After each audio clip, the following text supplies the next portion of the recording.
The morning of September 23rd, 1944, broke cold and grey over the Gothic line in northern Italy. In the valleys below Monte Battaglia, soldiers from the American Fifth Army's 92nd Infantry Division dug into positions that had been fought over for weeks. Among them, a 24-year-old soldier from Louisiana named James Thompson checked his rifle for the third time that morning, his breath forming small clouds in the mountain air. He believed, as did most men in his unit, that survival in these mountains meant keeping your head down and your weapon clean.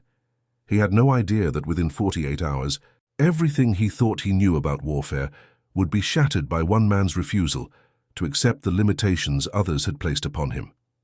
Before we dive into this story, make sure to subscribe to the channel and tell me in the comments where you're watching from. It really helps support the channel.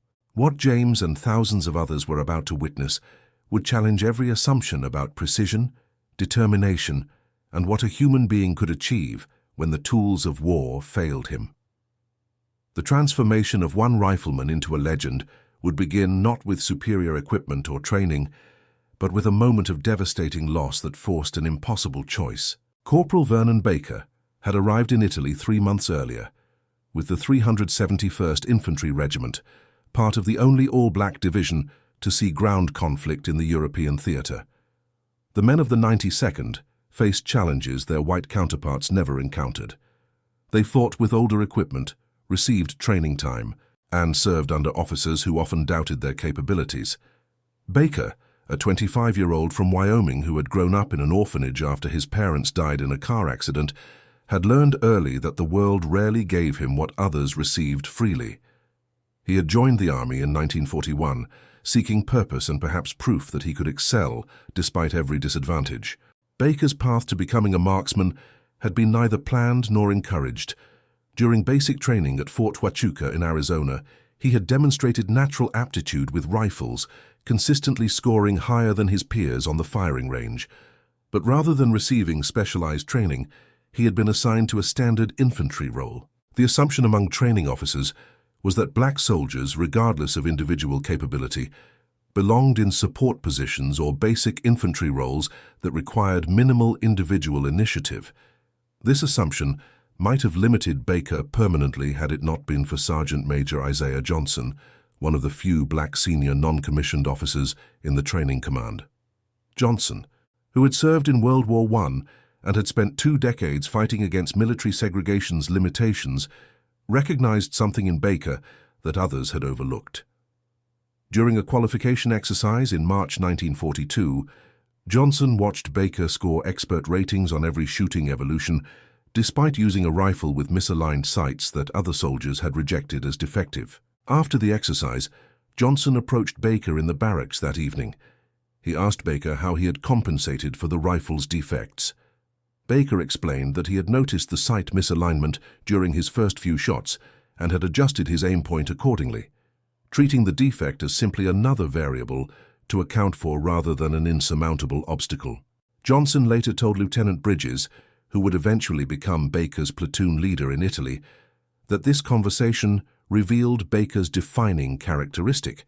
He didn't view challenges as reasons to reduce expectations. He viewed them as problems requiring solutions. This mindset, Johnson argued, made Baker potentially exceptional if given opportunity and proper guidance.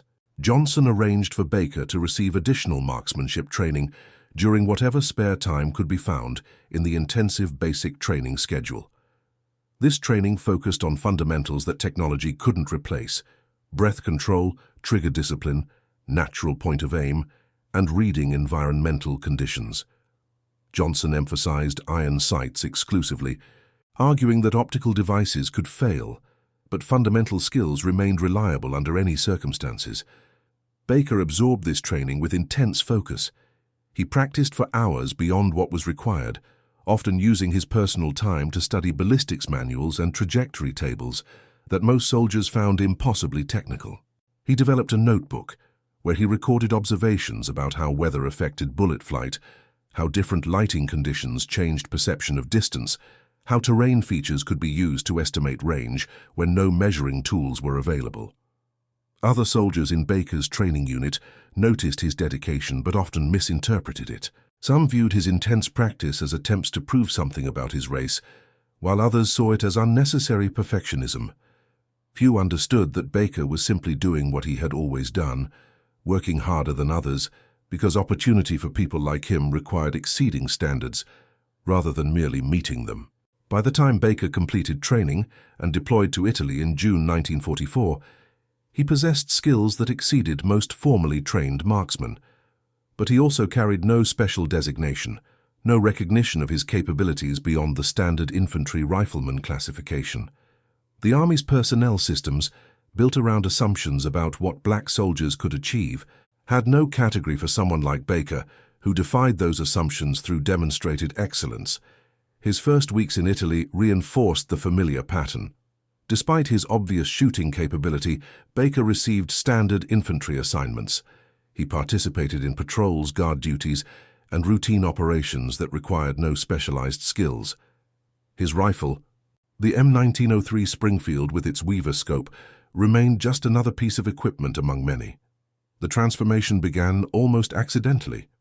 During a patrol near Viareggio in late July, Baker's squad encountered German positions that pinned down their advance with machine gun fire.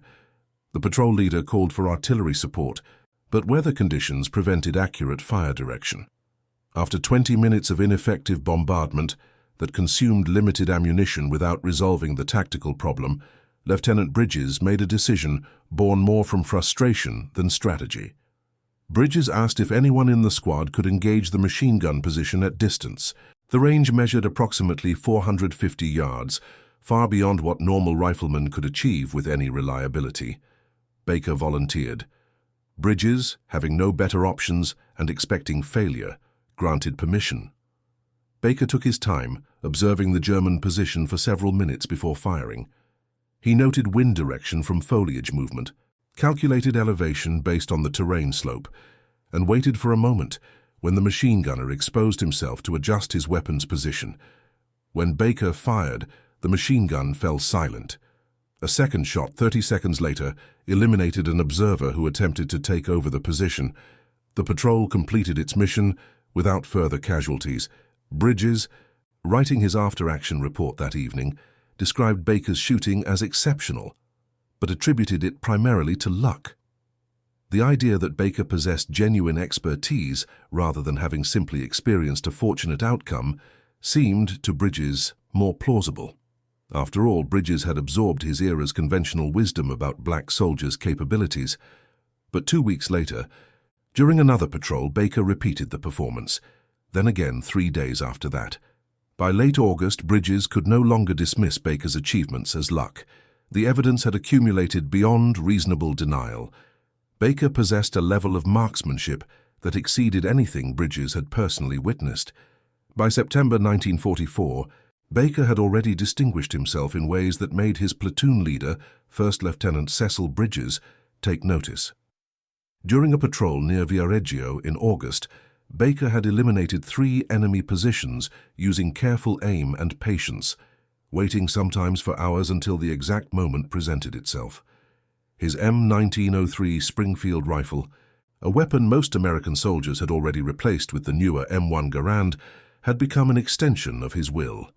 He knew every quirk of that particular rifle, had calculated its tendencies in wind and cold, understood the precise pressure needed on its trigger. Private Thomas Washington, who served in Baker's squad, later wrote in a letter home that Baker treated his rifle scope like a trusted friend. The scope itself was nothing special, a standard 2.5 Power Weaver model that the Army issued inconsistently to units they considered lower priority. But in Baker's hands, it transformed ordinary capability into something approaching art. Washington described watching Baker engage targets at distances that seemed impossible, compensating for wind and elevation with calculations he appeared to make instantly. The Gothic Line represented the German forces' last major defensive position in northern Italy. Stretching nearly 200 miles across the Apennine Mountains, it consisted of thousands of machine gun nests, artillery positions, and interconnected bunkers that took advantage of terrain so rugged that even advancing without enemy fire proved exhausting. The American Fifth Army and British Eighth Army had been grinding against these defenses since August, paying for every mile in casualties that mounted with horrifying consistency. On September 21st, Baker's company received orders to support an attack on Hill 278, a strategic position that overlooked supply routes the Allied forces desperately needed. The plan called for a dawn assault, with Baker's squad assigned to provide covering fire from a rocky outcrop roughly 600 yards from the German positions. Intelligence reports suggested the hill held approximately 40 enemy soldiers, well supplied and deeply entrenched. The night before the assault, Baker performed his ritual cleaning of the Springfield. He disassembled the scope, carefully wiping each lens with a soft cloth he kept for that purpose. Sergeant Michael Durant watched him work by candlelight in the cramped stone building they used as quarters. Durant said, "You think tomorrow's our day, Vernon?" Baker looked up from his work, his dark eyes reflecting the candle flame. "Every day's somebody's day, Sergeant. Just hope it's theirs, not ours." "You ever miss me?" Durant asked. It was a question others had wondered but rarely voiced directly. Baker smiled slightly, a rare expression for a man who typically maintained careful reserve. "Sure I miss. Everybody misses. The trick is making sure the misses don't matter, and the hits do." He reassembled the scope with practiced efficiency, then sighted through it at a distant point visible through the window. Something in his expression changed, a slight furrow appearing between his eyebrows. He adjusted the scope, sighted again, then carefully disassembled it once more. Durant watched as Baker examined the internal mechanisms with increasing concern. "Problem?"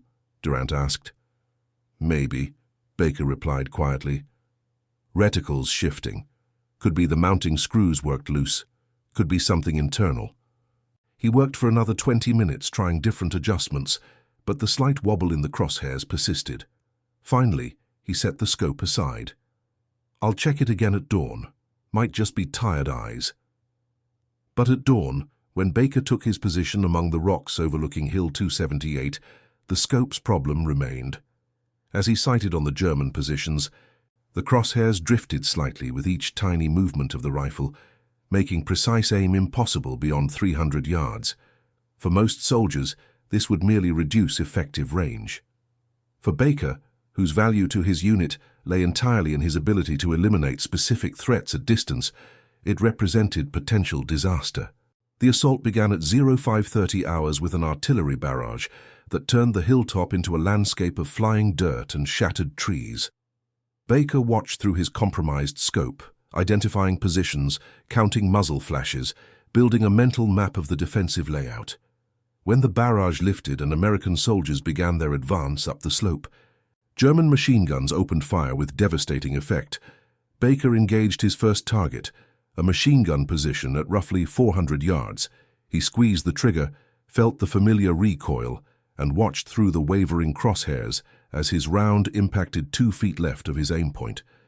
The German gunner never flinched, continuing to pour fire into the advancing Americans. Baker adjusted, fired again, and this time came close enough that the gunner briefly ducked but remained operational. Below him, men were falling. Baker could see Lieutenant Bridges waving soldiers forward, exposing himself to rally those who had gone to ground under the withering fire. 3 more times Baker fired at the machine gun position, and 3 more times the scope's instability caused him to miss by margins that, under normal circumstances, he would have found impossible. Private Washington, positioned 10 yards to Baker's left with a Browning automatic rifle, later described what happened next. "Vernon just stopped shooting," Washington recalled. "For maybe 30 seconds he just froze there, looking through that scope. Then I saw him do something I couldn't understand at the time. He reached up and started unscrewing the scope from his rifle. Baker's hands moved with deliberate speed, removing the compromised optic and setting it carefully aside.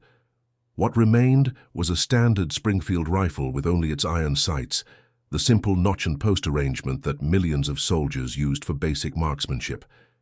At distances beyond 200 yards, iron sights required exceptional skill to use effectively. Beyond 400 yards, they demanded something approaching the impossible. Lieutenant Bridges, observing from his position, watched Baker's actions through binoculars. Later, he would write in his after-action report that his first thought was that Baker had given up. that the stress had finally broken him. Bridges had seen it before, good soldiers who simply stopped functioning when circumstances overwhelmed them. Then Baker fired. The German machine gunner on Hill 278, the one who had survived 4 shots from a scoped rifle, jerked backward and disappeared from his position. The gun went silent. Bridges blinked, certain he had imagined it. 400 yards with iron sights was beyond normal capability. Perhaps someone else had fired simultaneously. But then Baker fired again, and a second German soldier, this one at an adjacent position roughly 420 yards distant, also fell silent. What Bridges and others watching couldn't fully appreciate was the transformation happening in Baker's approach. The scope had provided precision, but it had also created dependency. With only iron sights, Baker had to use every other sense and skill he possessed. He studied the wind by watching grass movement and dust patterns. He calculated elevation by estimating the target's position relative to terrain features he had memorized during his observation. Most critically, he relied on a deep, intuitive understanding of his rifle's behavior that he had developed over thousands of rounds fired in training and conflict. The Springfield rifle, despite being considered obsolete by 1944 standards, possessed certain advantages. Its bolt-action design, while slower than the semi-automatic Garand, allowed for greater inherent accuracy. The rifle's longer barrel and more rigid construction meant that a skilled marksman could achieve precision that newer, faster designs struggled to match. Baker knew his particular rifle intimately. He knew that it shot slightly high at distances beyond 300 yards. He knew that cold weather tightened its groupings. He knew that the trigger broke cleanly at exactly 4 pounds of pressure if he squeezed from the right angle. Over the next 40 minutes, as the assault on Hill 278 developed, Baker engaged 17 different targets. His rate of fire slowed considerably compared to his work with the scope. Each shot now required extended preparation, observation, calculation, breathing control, and the physical discipline to hold the rifle steady while aligning iron sights on targets that appeared as barely distinguishable shapes at these distances. But the results proved undeniable.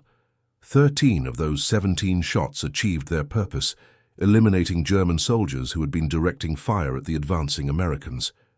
Private Marcus Johnson, advancing with the second wave of attackers, later described the effect on German defensive operations. "We could hear them shouting to each other," Johnson recalled. "Not the normal combat orders, but something different, confused, scared. They couldn't figure out where the firing was coming from or how someone was hitting them at that range. Their officers tried to organize return fire, but Baker was positioned in deep shadow among those rocks.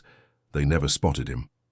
By 0700 hours, American forces had taken Hill 278 at a cost significantly lower than anticipated. Intelligence officers, conducting their post-battle assessment, initially attributed the success to effective artillery preparation. But Lieutenant Bridges insisted on a more thorough review. When he correlated the timing of key German positions going silent with Baker's rate of fire, the evidence became impossible to ignore. Captain Robert Sullivan, the company commander, called Baker to a briefing that evening. Sullivan, a white officer from Virginia, who had grown up believing certain immutable facts about racial capabilities, examined the after-action reports with visible skepticism. Sullivan said, "Corporal Baker, Lieutenant Bridges claims you eliminated 13 enemy combatants at ranges exceeding 400 yards using only iron sights. That's an extraordinary claim." Baker stood at attention, his expression neutral. "I did my job, sir." "Your scope malfunctioned?" Sullivan asked. "Yes, sir. The reticle was unstable. I made the choice to remove it rather than rely on compromised equipment." Sullivan studied Baker for a long moment. "Do you understand how unlikely that sounds? 400 yards with iron sights." "I understand it's difficult, sir," Baker replied. "But the targets were stationary. The conditions were favorable once I adjusted for the wind pattern, and I had time to make careful shots. The M1903 is a very accurate rifle when properly used." What Sullivan didn't say, but what his expression revealed, was that he found it nearly impossible to reconcile this achievement with his preconceptions. He had commanded black soldiers for 8 months and had absorbed every stereotype his upbringing provided. that they lacked discipline, initiative, technical capability. Yet here stood evidence that challenged all of it. Over the following week, word of Baker's feat spread through the division. In an army where news traveled through unofficial channels with remarkable speed, stories about the corporal who had abandoned his scope and still outperformed scoped marksmen became common conversation.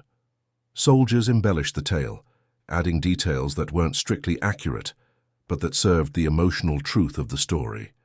Some claimed Baker had engaged targets at 800 yards, others swore he had eliminated 20 or 30 enemy combatants. The actual facts proved extraordinary enough without embellishment. What changed more significantly was German awareness. Intelligence intercepts from late September and early October 1944 began revealing something unusual. German units along the Gothic Line reported increased casualties to what they termed Präzisionsfeuer, precision fire, that appeared to come from impossible distances and situations. Multiple after-action documents mentioned a marksman operating in the 92nd Division sector who engaged targets at ranges that suggested either exceptional skill or exceptional luck maintained over many engagements. On October 3rd, Baker's squad received orders to support another assault, this time on a fortified farmhouse complex near Massa. The intelligence briefing noted that German forces had reinforced the position with additional personnel specifically trained in counter-sniper operations. This was unusual. Typically, German defensive doctrine focused on coordinated machine gun fire and artillery, not on dedicating resources to eliminating individual enemy marksmen. Sergeant Durant, who attended the briefing, understood the implications immediately. After the meeting, he found Baker cleaning his rifle in their quarters. Durant said, "Vernon, they're hunting you specifically now. The Germans. They figured out there's someone in our sector making their life difficult." Baker looked up from his work. "Figured that might happen eventually." "You could request a scope replacement," Durant suggested. "Plenty of captured German scopes floating around. Some of them are better than what we issue anyway." Baker shook his head slowly. "No, I thought about it, but no." "Why not?" Durant asked, genuinely confused. Baker set down the cleaning rod he'd been using and met Durant's eyes. "Because using the iron sights makes me a better soldier. The scope let me get lazy. I'd see a target, line up the crosshairs, shoot. But with these," he gestured to the simple metal sights on his rifle, "I have to think about every single shot. I have to understand the wind, the distance, the target's behavior. I have to be patient in ways I wasn't before. The scope was helping me, sure, but it was also limiting me to what the scope could do. Without it, I'm limited only by what I can figure out." This explanation revealed something deeper than just tactical preference. Baker had discovered that the loss of his equipment had forced him to develop capabilities he hadn't known he possessed. The scope's failure had become, paradoxically, the catalyst for his transformation into something more capable than he had been with it. The assault on the farmhouse complex began before dawn on October 4th. Baker positioned himself in a bell tower in the village of Massa, roughly 550 yards from the target. The elevated position gave him excellent fields of observation, but also made him more visible to counterfire if his position was identified. As American forces began their approach, Baker studied the German defensive setup. He counted at least 6 machine gun positions, numerous riflemen in windows and behind walls, and what appeared to be a command post in the farmhouse's main building. He also noted something that made his jaw tighten: 2 soldiers on the farmhouse roof with what looked like scoped rifles, scanning the surrounding terrain with binoculars. They were looking for him. Baker understood immediately that his usual methodical approach would fail here. If he engaged targets in his normal pattern, those counter-snipers would identify his position within minutes. The bell tower offered little protection against concentrated return fire. He needed a different strategy. For the first 15 minutes of the assault, Baker didn't fire at all. He simply watched, studying the German soldiers' behavior, noting who gave orders, who moved between positions, who seemed to coordinate the defensive effort. The American attack began to stall under heavy fire, soldiers seeking cover in drainage ditches and behind stone walls.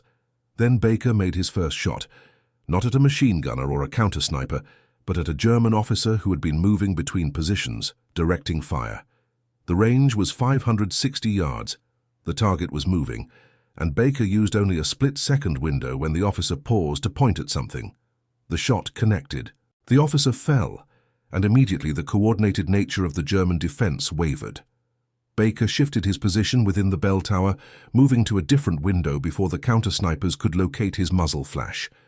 His second shot, 30 seconds later, came from this new angle and eliminated one of the counter-snipers themselves.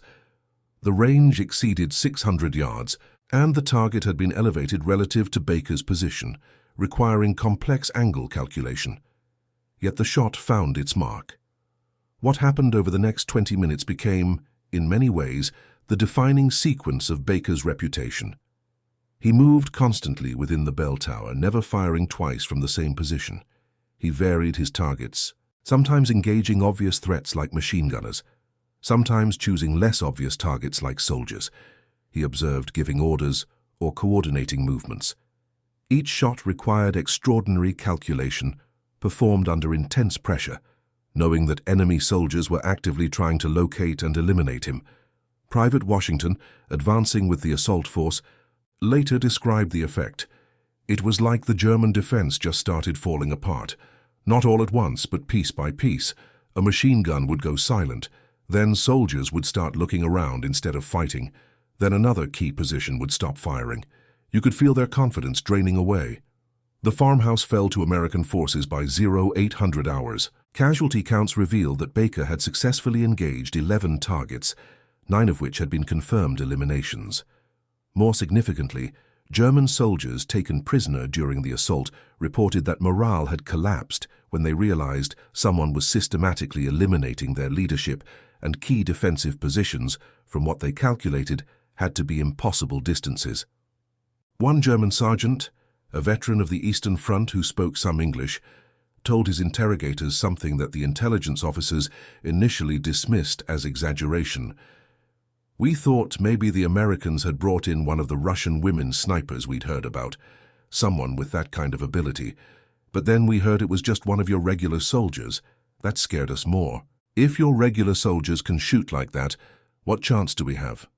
This comment, recorded in prisoner interrogation reports dated October 5, 1944, revealed how profoundly Baker's actions had impacted German psychological state.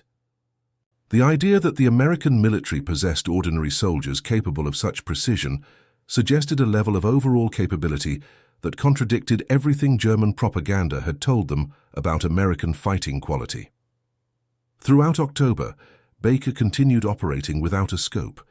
His unit participated in multiple engagements along the Gothic Line, and in each one, his presence affected German defensive calculations. Intelligence intercepts showed German officers specifically warning their units about Der Schwarze Präzisionsschütze, the black precision marksman, operating in certain sectors. Some units requested transfers rather than face deployment where he might be active.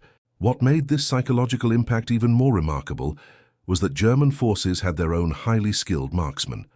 The German military had invested significantly in sniper training and equipment, producing scoped rifles of exceptional quality and soldiers trained in their use.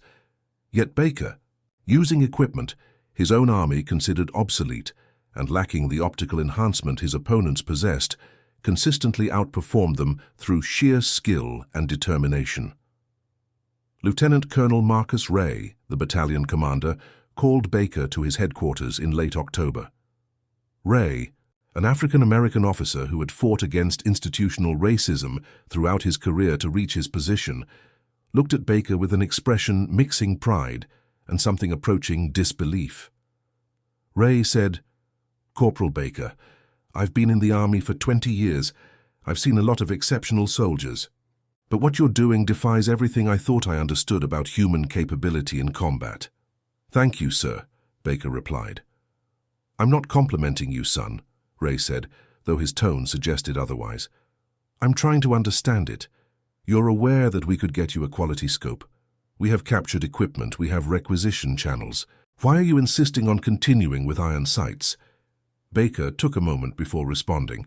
"Sir, with respect, when I'm using iron sights, I'm not relying on equipment that can fail.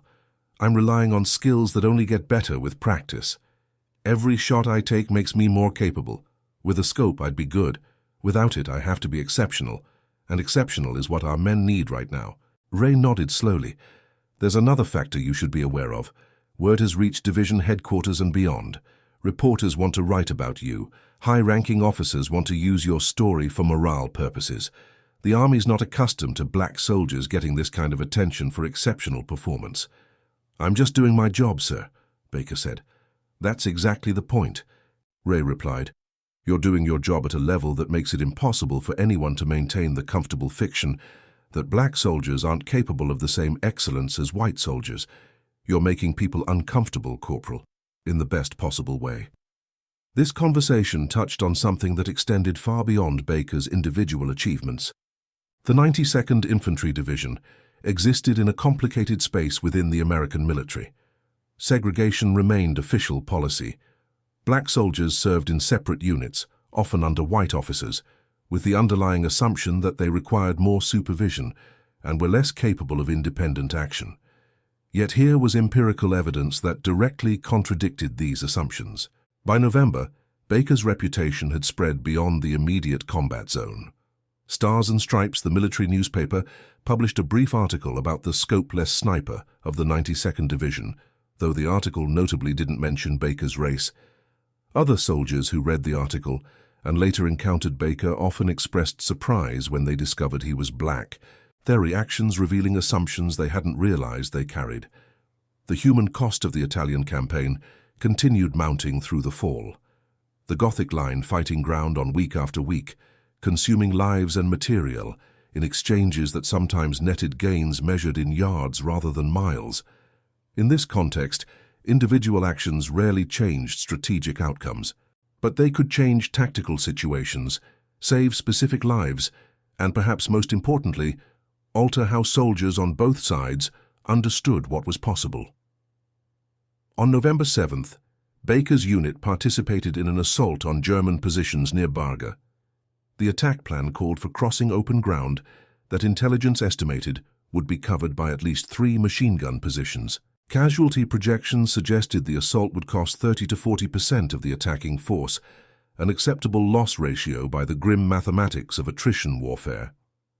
Baker studied the terrain for 2 hours before the attack, using binoculars to identify not just the machine gun positions, but also the likely locations of observers and officers coordinating the defense.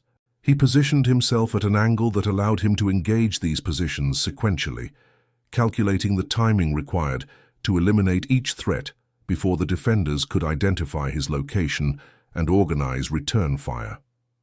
When the assault began, Baker executed perhaps his most technically impressive sequence of shooting.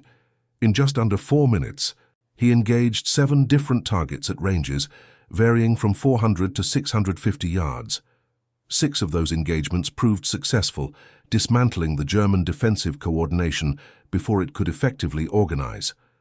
The 7th shot, at the maximum range against a moving target, missed by what observers estimated was less than a foot.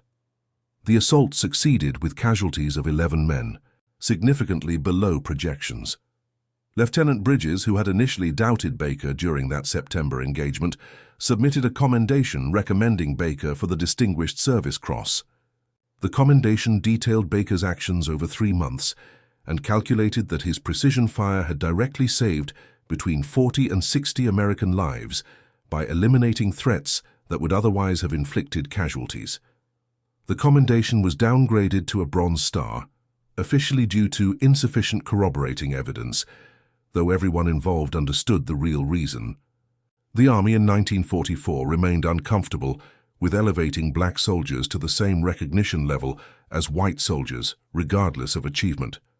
But among the soldiers of the 92nd Division and the German forces opposing them, Baker's status required no official recognition. He had become a psychological presence, a factor that German planning had to account for, a source of confidence for American soldiers who knew that someone was watching over their advances with rare capability. The impact of Baker's work extended beyond immediate tactical results. In the American military's complex social structure of 1944, where race determined everything from unit assignment to dining facilities. Exceptional performance by black soldiers created uncomfortable cognitive dissonance. The prevailing ideology held that black soldiers lacked the intelligence, discipline, and courage for frontline combat roles. Yet here was Baker, consistently outperforming white soldiers who had received superior training and equipment. Captain Sullivan, who had initially skeptically questioned Baker's reported achievements, found his worldview fundamentally challenged by months of observation. In a letter to his wife in November 1944, recently uncovered in military archives, Sullivan wrote with remarkable candor about his changing perspective. He described watching Baker operate during multiple engagements, noting that Baker's performance exceeded that of any white marksman Sullivan had observed in 15 years of military service. Sullivan admitted that acknowledging this excellence required him to confront assumptions about race he had held since childhood. Similar transformations occurred throughout the units that fought alongside or near Baker. Soldiers who had grown up in segregated communities, who had absorbed society's messages about racial hierarchies, found themselves depending on a black soldier's skill for their survival. This dependency created cracks in ideological certainty that no amount of propaganda could have achieved. Private James Anderson, a white soldier from Alabama who served in a unit that often operated near Baker's position, later wrote in his memoir about the profound impact of this experience. Anderson described growing up in a culture that taught him black people were inherently inferior. Then he watched Baker consistently achieve what Anderson and his fellow soldiers could not. Anderson wrote that this observation didn't change his mind immediately, but it planted doubts that would eventually lead him to completely revise his understanding of race and capability. The German soldiers facing Baker also experienced their own form of cognitive dissonance. Intelligence reports and prisoner interviews from late 1944 reveal that German forces struggled to reconcile American military effectiveness with their own propaganda about American weakness. The existence of highly capable black soldiers fighting in segregated units particularly confused German understanding. Their ideology taught them to view racial diversity as weakness, yet here they faced evidence that even marginalized American soldiers outperformed German troops in specific capabilities. One intercepted German radio communication from November 1944, translated by Allied intelligence, revealed this confusion directly. A German company commander reported to his battalion headquarters about facing the American precision marksman and requested guidance on counter-tactics. The battalion commander responded by asking if the marksman was one of the Negro units they had been briefed about. When the company commander confirmed this, the battalion commander's response reflected genuine puzzlement about how soldiers from what German ideology considered an inferior race could demonstrate such obvious superiority in combat skills. In December 1944, winter weather suspended major offensive operations along the Gothic Line. Both sides dug in, enduring cold and misery while awaiting spring conditions. During this lull, Baker finally agreed to speak with a reporter from Stars and Stripes who had persistently requested an interview. The reporter, a white soldier from Ohio named Robert Mitchell, met Baker in a stone farmhouse being used as battalion headquarters. Mitchell had prepared questions about shooting technique, about how Baker calculated his shots, about what made him different from other marksmen. But Baker's answers kept returning to themes Mitchell hadn't expected. Mitchell asked, "What goes through your mind when you're lining up a shot at 600 yards with no scope?" Baker thought for a moment before responding. "Mostly I'm thinking about the soldiers who are counting on me. The men advancing under fire who need that machine gun silenced. The lieutenant trying to coordinate an assault who needs the enemy observer eliminated. I'm thinking about my responsibility to them." "But the technical aspects," Mitchell pressed. "How do you calculate windage, elevation, all of that without optics?" "Practice," Baker said simply, "and paying attention. The iron sights don't show me the wind, so I have to read it other ways. Watch grass movement, dust patterns, even how smoke drifts from fires. The sights don't calculate elevation, so I have to understand trajectory from experience. It's not magic, it's just work." Mitchell later wrote in his notes that what struck him most about Baker wasn't his shooting ability, but his apparent lack of interest in being exceptional. Baker seemed to view his capabilities as simply the result of disciplined effort applied consistently over time. He showed no bravado, no desire for recognition. He spoke about his achievements the way a carpenter might discuss building a cabinet, as skilled work done properly.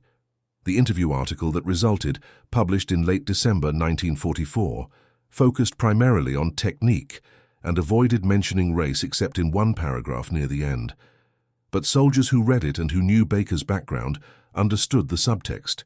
Here was a black soldier from Wyoming, a man who had grown up in an orphanage, who had faced every disadvantage the military and society could impose, outperforming soldiers who had received every advantage. The implications rippled through conversations across the theater. January and February of 1945 brought renewed offensive operations.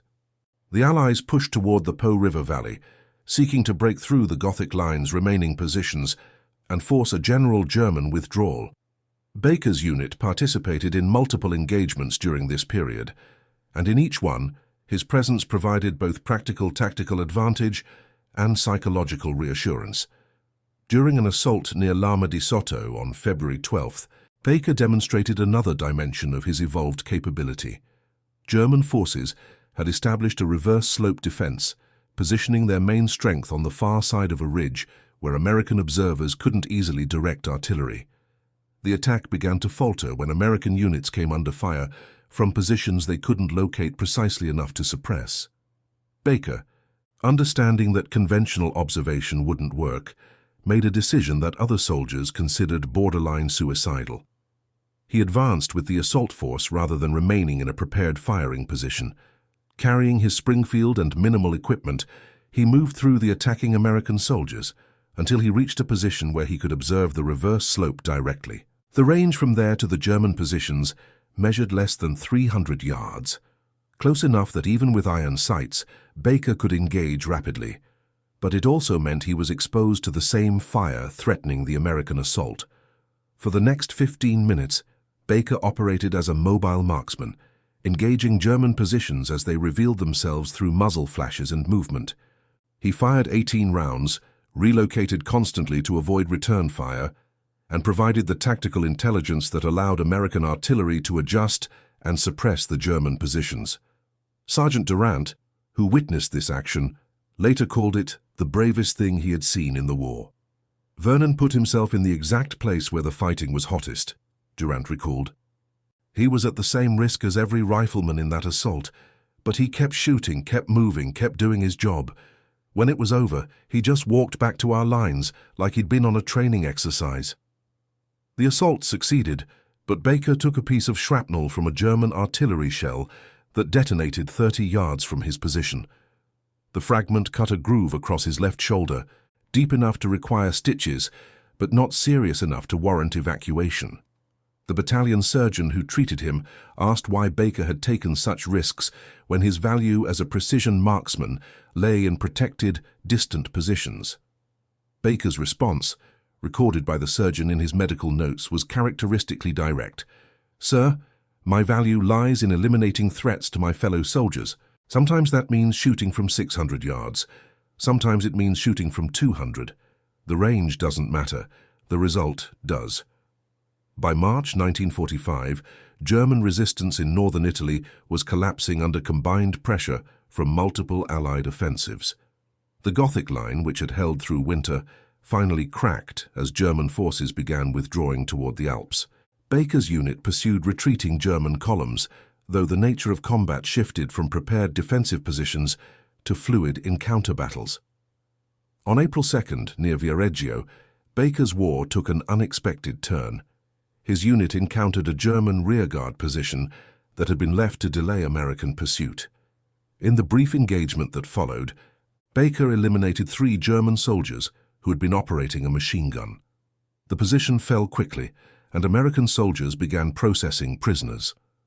Among the captured German soldiers was a young man, perhaps 20 years old, with a scoped Mauser rifle. His equipment and bearing marked him as a trained marksman, someone who would have been engaged in the same role for German forces that Baker filled for American forces. The prisoner, whose name was recorded as Heinrich Müller, stared at Baker with an expression mixing recognition and something approaching awe. Through an interpreter, Müller asked to speak with Baker. The request was unusual but was granted under supervision. Müller, speaking haltingly through the interpreter, said he had been briefed about the American marksman who operated without a scope. He had spent 2 weeks in February specifically tasked with locating and eliminating Baker during operations near Massa. Baker asked through the interpreter why Müller hadn't succeeded. Müller's response revealed something about how Baker's reputation had affected even those who opposed him. "Because I could never find you. You don't shoot from the same place twice. You don't follow patterns. And when I heard you were doing all this with iron sights, I thought our intelligence was wrong. No one could do that.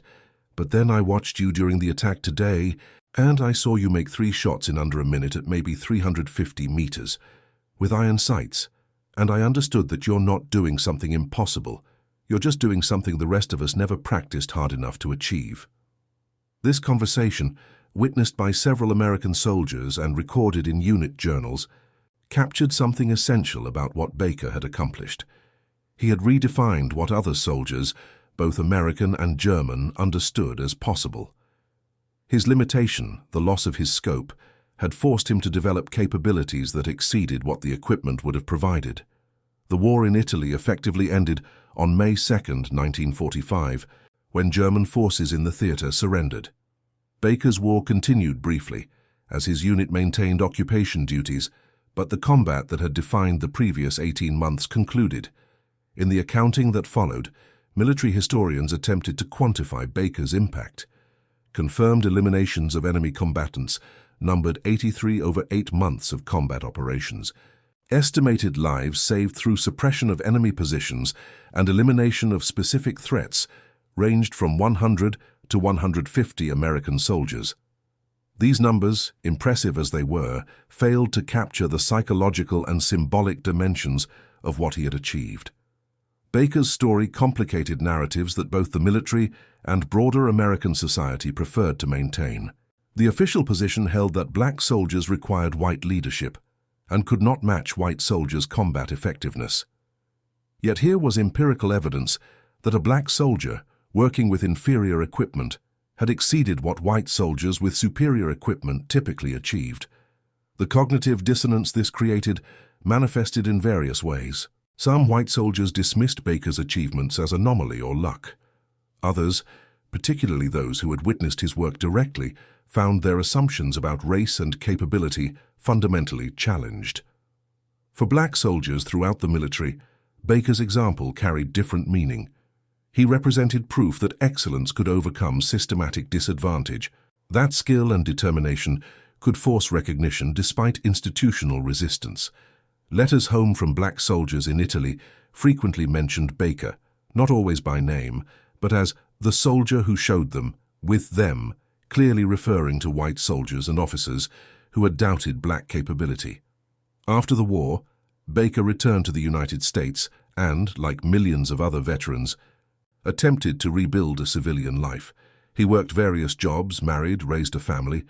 His wartime achievements, extraordinary as they were, received no special recognition. The Bronze Star he had been awarded appeared in no newspapers. Hollywood made no films about his exploits. The broader American public, busy with post-war prosperity and Cold War concerns, never learned his name. The transition to civilian life proved challenging in ways that combat had not prepared him for. Baker discovered that the skills that had made him exceptional in war held little value in peacetime America, particularly for a black veteran in the 1940s. He found work as a railroad porter, then as a maintenance worker. The jobs paid wages sufficient for survival, but offered no path toward prosperity or recognition. Other veterans from his unit experienced similar frustrations. Many had hoped that their military service, their demonstrated courage and capability under fire, might open doors that had been closed before the war. Instead, they returned to a society that maintained the same racial barriers, the same assumptions about black capability, the same systematic limitations on opportunity. Baker rarely spoke about his war experiences during these years. When asked about his service, he provided minimal details, describing himself simply as an infantry soldier who had served in Italy. This reticence stemmed partly from natural humility, but also from a recognition that extraordinary wartime achievements meant little in a society that had predetermined what black men could accomplish. In 1949, Baker moved to California, seeking better employment opportunities. He found work in various capacities, eventually settling into a position with the Red Cross that he would hold for over 2 decades. His colleagues knew him as a reliable, reserved man who approached every task with meticulous care. Few knew about his military background beyond the basic facts of service. During these decades, Baker maintained contact with several men from his wartime unit. They gathered occasionally, usually at private homes rather than veteran organizations that often practiced their own forms of segregation.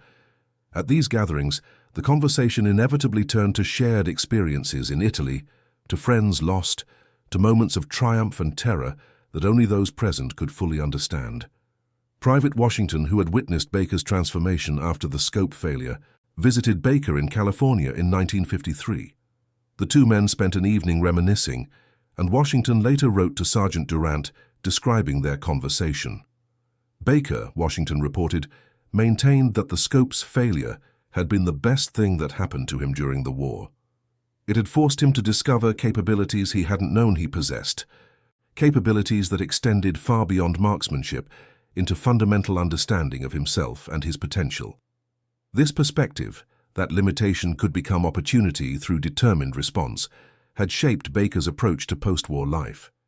He faced systematic racial discrimination, limited opportunities, and society's low expectations with the same mindset he had brought to scopeless shooting, accepting the reality of disadvantage while refusing to let that disadvantage define his limits. In 1968, amid the civil rights movement's transformation of American society, a researcher named David Williams began investigating the military service of black soldiers in World War II. Williams, working on what would become a groundbreaking study of African American military contributions, discovered references to Baker in archived after-action reports from the Italian campaign. The descriptions of Baker's achievements struck Williams as extraordinary, yet he found no corresponding recognition in official records beyond the Bronze Star. Williams contacted Baker, requesting an interview. Baker agreed reluctantly, uncomfortable with attention but willing to contribute to historical documentation. The interview, conducted over several hours in Baker's modest California home, revealed details that had never been formally recorded. Baker described the scope failure, his decision to continue without it, the technical adaptations he had developed, and the psychological impact of proving himself repeatedly to skeptics. Williams asked why Baker thought his achievements had received so little recognition.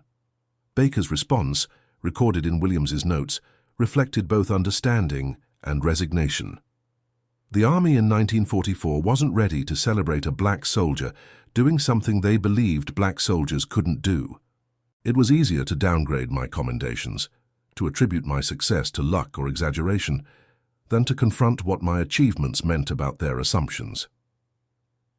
Williams included Baker's story in his 1971 book about black military service, giving Baker's name and achievements their first significant public documentation. The book reached academic audiences, but made little impact on broader public awareness. The Vietnam War dominated military discussions, and World War II seemed increasingly distant to a generation focused on contemporary conflicts.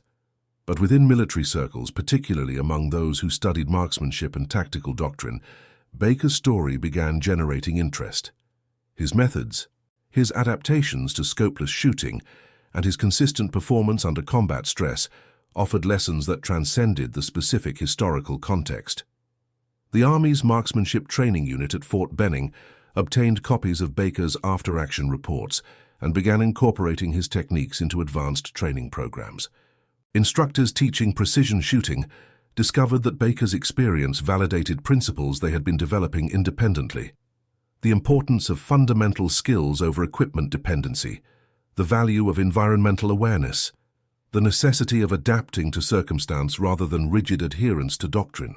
All these lessons that Baker had learned through necessity became codified in formal training.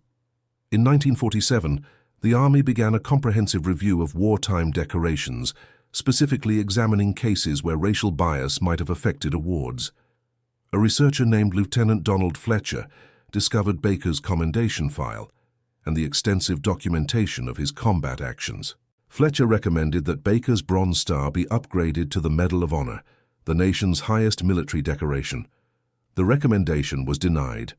The official explanation cited procedural issues and time limitations. The actual reason, understood by everyone involved, was that the military in 1947 remained deeply segregated and deeply uncomfortable, with the implications of awarding its highest honor to a black soldier whose achievements so clearly contradicted racial stereotypes. The denial of proper recognition reflected broader patterns in how the military and society handled evidence that challenged racial assumptions.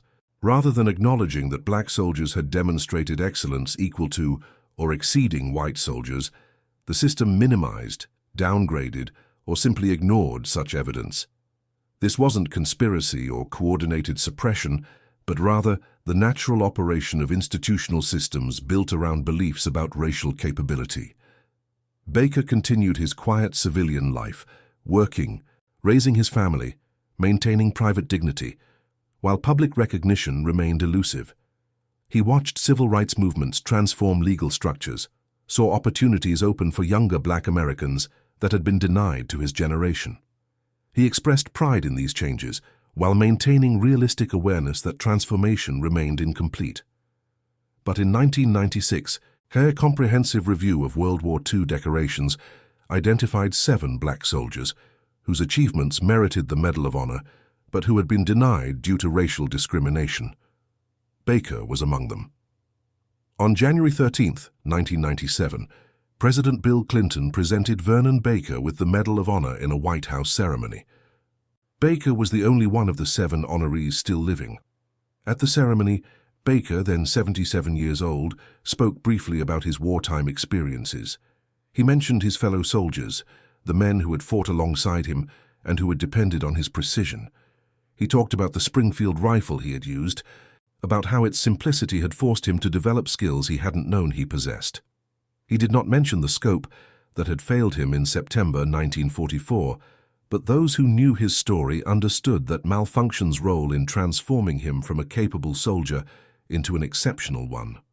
The lesson Baker's experience taught extended beyond military tactics or marksmanship technique.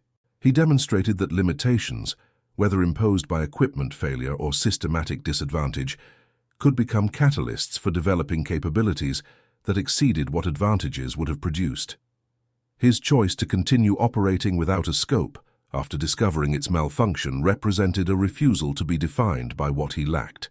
Instead, he chose to discover what he could achieve with what remained. In the decades after the war, several military analysts studied Baker's shooting records, attempting to understand how he achieved precision at ranges that should have been impossible with iron sights. The consensus that emerged suggested several factors. First, Baker possessed exceptional natural vision and hand-eye coordination. Second, he had developed through extensive practice an intuitive understanding of ballistics, wind reading, and range estimation that most soldiers never achieved. Third, and perhaps most importantly, removing the scope had forced him to engage completely with every environmental variable affecting each shot, developing a holistic situational awareness that made each engagement a unique problem to solve, rather than a routine application of mechanical advantage. But beyond technical explanation lay something less quantifiable. Baker's performance suggested that human capability, when fully engaged through necessity and determination, could exceed what technology provided. In an era increasingly defined by mechanization and technological advantage, he represented something fundamental about human potential that neither equipment nor systematic disadvantage could fully determine. The German soldiers who faced Baker during those months in Italy, particularly those trained in similar roles, understood this better than most. They had superior scopes, superior training infrastructure, and fought from defensive positions that should have provided overwhelming advantage. Yet they found themselves consistently outperformed by a soldier using equipment they would have considered obsolete. This reality, documented in their after-action reports and prisoner interviews, forced a recognition that skill and determination mattered more than material advantage. For the American soldiers who served alongside Baker, his example provided something equally important. In an army that told black soldiers they were less capable, less intelligent, less worthy of trust in critical roles, Baker's achievements offered counterfactual evidence impossible to dismiss. Soldiers who had absorbed societal assumptions about racial capability found those assumptions crumbling under the weight of repeated observation. You could not watch Vernon Baker operate, could not see him consistently achieve what others called impossible, and maintain beliefs about racial limitations on capability. The symbolic power of Baker's choice to continue without a scope resonated beyond immediate military context. In a broader sense, he demonstrated that responding to disadvantage by developing compensating capabilities could produce results superior to never facing disadvantage at all. The scope's failure had seemed like a crisis. It had transformed into an opportunity for growth that Baker seized completely. In his later years, Baker occasionally spoke to military audiences about his wartime experiences. He typically focused on leadership, teamwork, and dedication to duty. But when asked specifically about the scope incident and his decision to continue operating without it, his response remained consistent. He explained that he had made a choice between accepting limitation or discovering what he could do without the advantage he had lost. That choice, made in a moment of crisis on a September morning in 1944, had defined everything that followed. The iron sights that had seemed inadequate when compared to a scope had proven adequate to the task when skill was applied completely. The rifle that the Army considered obsolete had demonstrated its continuing relevance when fired by someone who understood it completely. The soldier that systematic racism had tried to limit to supporting roles had proven capable of excellence that challenged every limiting assumption. Vernon Baker died in 2010 at age 90, having lived long enough to see his wartime achievements finally recognized and to witness, at least partially, the racial progress he had helped make possible through his example. His Medal of Honor sits in the Smithsonian Institution, a tangible reminder of exceptional achievement under circumstances designed to prevent exactly such achievement. But perhaps the more meaningful legacy lies in the lesson his experience taught about human capability and determination. When the scope that had enabled his precision failed, Baker faced a choice. He could have requested replacement equipment, accepting reduced effectiveness until it arrived. He could have continued using the compromised scope, accepting degraded performance as inevitable. Instead, he chose a third path, discovering what he could achieve without the equipment he had lost. That choice, and the capabilities it forced him to develop, transformed him from a skilled marksman into something approaching legendary, not because of superior equipment or advantages, but because he refused to let the absence of advantages define his limits. In an army and a society built on assumptions about what black soldiers could achieve, he proved those assumptions wrong through the most undeniable evidence possible: consistent, repeated, documented performance that exceeded what others achieved with superior resources. And that concludes our story. If you made it this far, please share your thoughts in the comments. What part of this historical account surprised you most? Don't forget to subscribe for more untold stories from World War II and check out the video on screen for another incredible tale from history. Until next time.